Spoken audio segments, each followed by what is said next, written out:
நம்ம பேசுற வார்த்தைகளுக்கு உயிர் இருக்குன்னு சொன்னா நம்புவீங்களா?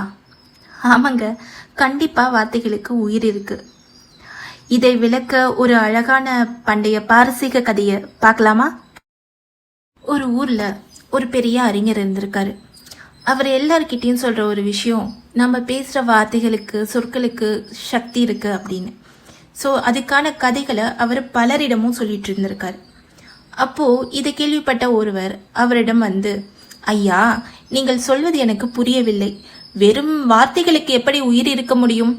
நாம் பேசும் சொற்கள் காற்றில் கரைந்து போகுமே தவிர அவை எப்படி ஒரு மனிதனின் உடலில் மாற்றத்தை ஏற்படுத்தும் என்று ஏளனமாக கேட்டார். அந்த ஞானி உடனே அந்த நபரை நோக்கி, முட்டாளே, உனக்கு மூளையே இல்லையா? இப்படி ஒரு கேவலமான கேள்வியை கேட்க உனக்கு எப்படி துணிச்சல் வந்தது என்று கோபமாக கத்தினார். இதை கேட்டதும் அந்த நபருக்கு முகம் சிவந்து விட்டது. உடல்